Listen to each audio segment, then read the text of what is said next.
Chine. C'était à deux doigts, on claquait dans les doigts et ils allaient nous livrer. Et en plus, dans le même rapport, le Sénat explique qu'il s'agissait de faire des économies considérables en coûts d'achat et de stockage.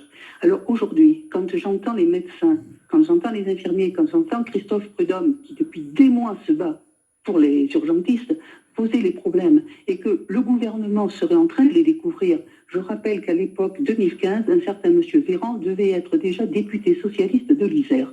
Alors qu'on arrête de prendre les citoyens pour des idiots, de nous dire à longueur d'heure qu'on ne comprend rien, qu'on va nous faire de la pédagogie, que le gouvernement commence déjà par prendre ses responsabilités. Si au mois de janvier, lorsque Mme Buzyn a prévenu le président de la République et son Premier ministre, ils avaient un tout petit peu réalisé ce qui allait se passer, on n'en serait pas à nous dire « Madame, vous êtes plus de 70 ans, vous restez chez vous, vous n'avez plus le droit d'aller faire votre jogging que je faisais avant. Je n'ai pas attendu eux pour le faire et que l'on nous explique qu'il faut rester entre quatre murs parce qu'on est responsable de tout. » Oui, on a une part à jouer, je suis prête à la jouer, mais j'aimerais bien que les politiques arrêtent de nous balader et qu'ils donnent vraiment les moyens. Il y a 4 usines en France pour faire des masques, et bien qu'on les mette au travail, et puis on peut aussi peut-être se servir d'autres personnels. Il y a une armée en France qui elle aussi a des stocks qui servent aux OPEX, et bien les OPEX, on les allège et on ramène les masques pour nous soigner. Alors écoutez, Anne-Marie, il y a beaucoup de choses dans ce que vous dites. Je ne vais pas vous demander, William Dab, de dire à qui la faute ou pas, mais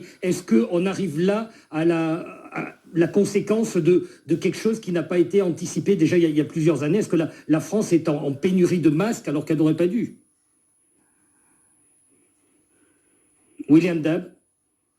Silence radio. Que dit cette auditrice? Il y a une grande partie de vrai dans ce qu'elle dit. Il est évident que nous aurons à tirer les leçons de cette crise. Mais ce n'est pas le moment. Ça ne sert à rien de le faire maintenant. Il y a encore beaucoup de choses que l'on ne sait pas. Il y aura beaucoup d'enseignements à tirer. Nous sommes dans cette situation, avec des pénuries qu'on peut regretter, mais qui sont là. Alors maintenant, il faut agir. Voilà. Chacun à notre niveau. Alors, c'est pas en se mettant en colère, maintenant, qu'on va arranger la situation. Oui, vous avez raison. Il faudra faire un retour d'expérience et en tirer les leçons. Et vous avez raison aussi que si nous sommes en guerre, alors il nous faut une économie de guerre. Voilà.